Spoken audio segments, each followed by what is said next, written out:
Hello friends, कैसे हैं आप सब। उम्मीद करता हूं बिल्कुल अच्छे होंगे, बिल्कुल बिंदास होंगे। पहले टेस्ट मैच में तो हमने काम तमाम कर दिया ऑस्ट्रेलिया का और 295 रनों के बड़े अंतर से हमने इस मैच को जीता। और अच्छी बात यह है कि दूसरे टेस्ट मैच से ठीक पहले अगर आप लोगों ने मैच देखा होगा तो ब्रॉडकास्टर बार बार दिखा रहे थे कि भाई कप्तान साहब रोहित शर्मा जो हैं वो भारतीय टीम के साथ में जुड़ चुके हैं।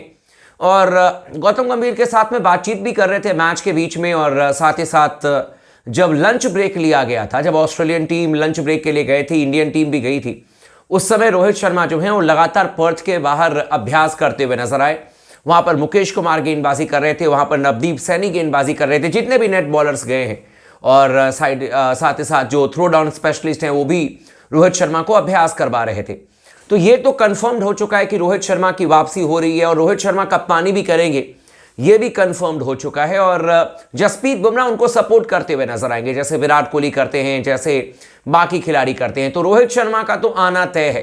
अब ये कोई ये नहीं कह सकता कि यार रोहित शर्मा की क्या जरूरत है, अभी तो केएल राहुल ने बड़ी अच्छी सलामी बल्लेबाज की भूमिका में काम करके दिखाया है। जायसवाल तो अपने आप को सीमेंट कर ही चुके हैं अपनी जगह, और जायसवाल को तो कोई बाहर कर ही नहीं सकता। अभी 161 रन बनाए हैं, तो भाई रोहित शर्मा को क्यों ही खिलाएं।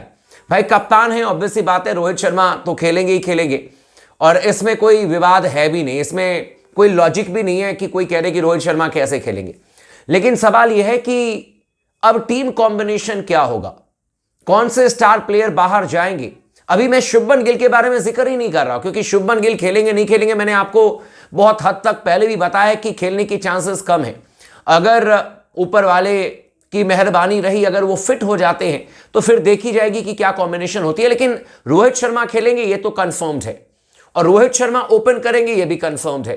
अब सवाल यह है कि कमाल लाजवाब राहुल, जिन्होंने लिटरली कमाल इनिंग खेली है, जिन्होंने नींव रखी है भारतीय टीम की जीत की, जिन्होंने पहली पारी में भी बहुत अच्छी बैटिंग की जब तमाम बल्लेबाज फ्लॉप हो रहे थे, लेकिन वो एक गलत फैसला, मैं कहूंगा एक बेईमानी ऑस्ट्रेलिया के अंपायर के द्वारा, जिसकी वजह से उन्होंने उनको आउट दिया। चाहे उनसे कुछ गलती हुई हो, चाहे जानबूझ करके किया हो, लेकिन भाई मैं इसको वो भी नहीं कहूंगा कि कोई विवादित फैसला था, ये तो कंफर्म था कि गलत फैसला था।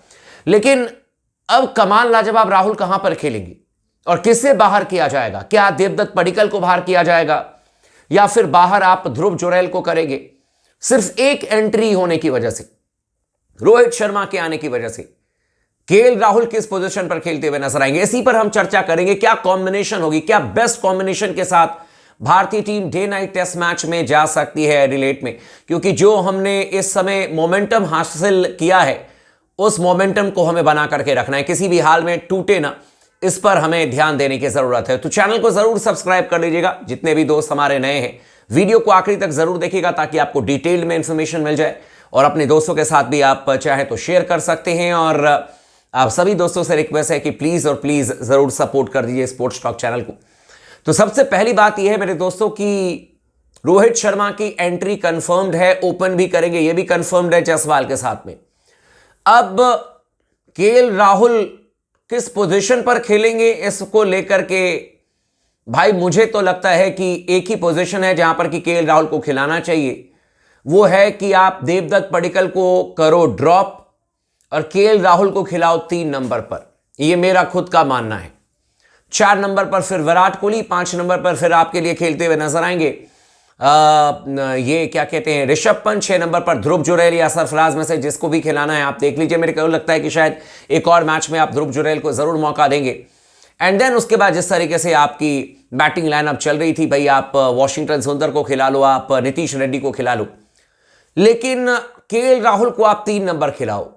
अगर मैनेजमेंट ने यह फैसला किया, क्योंकि ये मेरे कहने से तो नहीं होगा, अगर मैनेजमेंट ने यह फैसला किया कि नहीं हम 3 नंबर पर देवदत्त पडिक्कल को ही खिलाएंगे, और यह भी तो कहा जा सकता है कि ध्रुव जुरैल को बाहर कर देते हैं, 2 विकेट कीपर खेलने का क्या मतलब है। और ध्रुव जुरैल का जो पहला टेस्ट मैच रहा था पर्थ में, वो बहुत अच्छा भी नहीं रहा था, दोनों इनिंग्स में फेल हो गए थे। तो यह भी कहा जा सकता है कि चलो ठीक है हम ध्रुव जुरैल को ड्रॉप कर देते हैं, और 6 नंबर पर जैसे लगातार केएल राहुल खेल रहे थे, हम केएल राहुल को 6 नंबर पर खिला लेते हैं। 3 नंबर पर जैसे देवदत्त पडिक्कल थे, हम देवदत्त पडिक्कल को रखते हैं।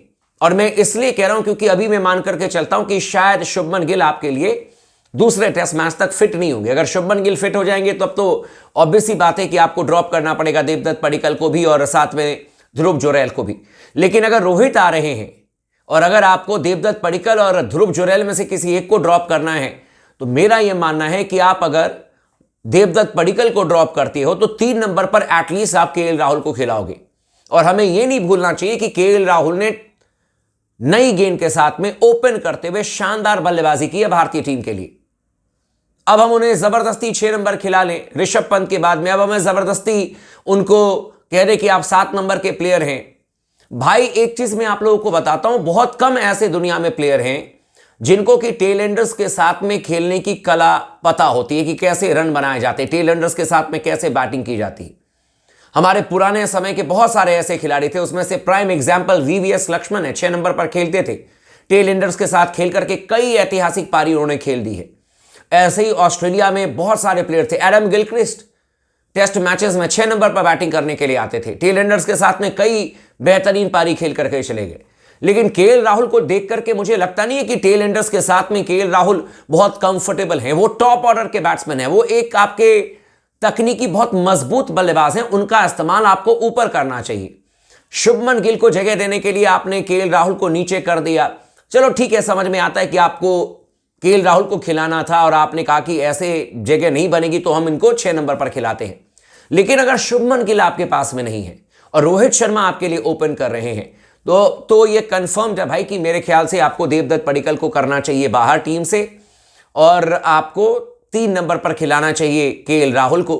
ओपन कर लें रोहित शर्मा और साथ में आपके यजुवेंद्र चहल 3 नंबर पर खेल जाएं आपके लिए, केएल राहुल 4 नंबर पर खेल जाएं आपके लिए, विराट कोहली 5 नंबर पर, ऋषभ पंत और 6 नंबर पर या तो ध्रुव जुरैल को खिलाना है तो आप खिला लीजिए, या अगर आपको खिलाना है सरफराज खान को तो आप खिला सकते हैं। लेकिन इससे ज्यादा आप परिवर्तन मत कीजिए। केएल राहुल को एटलीस्ट अगर शुभमन गिल नहीं है तो कम से कम 3 नंबर पर आप जरूर खिलाइए। और I am pretty much sure, मुझे लगता है कि यही चीजें जो हैं वो मैनेजमेंट भी करते हुए नजर आएगी। और आप 6 नंबर को लेकर के अगर चेंज करना चाहते हैं तो आप कर लीजिए।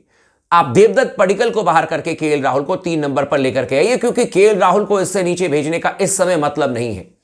और जब शुभमन गिल आएंगे तब देखी जाएगी कि भाई क्या रणनीति लेकर के हम आते हैं, क्या करते हैं। रोहित शर्मा तो बैटिंग पोजीशन चेंज नहीं करेंगे, वो 3 नंबर पर आएंगे नहीं, वो तो ओपन ही करेंगे। तो ऑब्वियस सी बात है कि केएल राहुल को ही हम लगातार शिफ्ट करते हुए आए हैं। तो मुझे लगता है कि एडिलेड टेस्ट मैच में अगर शुभमन गिल नहीं आते हैं तो केएल राहुल 3 नंबर खेलेंगे, देवदत्त पडिक्कल को किया जाएगा बाहर। और ध्रुव जुरैल को हो सकता है कि एक और मैच ये दे दें, या फिर हो सकता है कि सरफराज जो कि एज अ प्योर बैट्समैन गए हैं ऑस्ट्रेलिया में, उनसे कहा जाए कि भाई आप पैड वैड पहनो और रन बनाने के बारे में सोचो और कोशिश करो कि आप प्लेइंग 11 में जगह बना करके भारतीय टीम के लिए मैच जीतो। यही होगा, यानी कि देवदत्त पडिक्कल का बाहर जाना तय और ध्रुव जुरैल और सरफराज में से किसी एक का खेलना भी मुझे लगता है कि तय है। एंड केएल राहुल 3 नंबर पर खेलेंगे। बाकी आप लोगों के हिसाब से क्या कॉम्बिनेशन होनी चाहिए आप हमें कमेंट करके जरूर बताइएगा। चैनल को सब्सक्राइब नहीं किया तो जरूर कर लीजिएगा और इस वीडियो को भी अपने दोस्तों के साथ में जरूर शेयर कीजिएगा।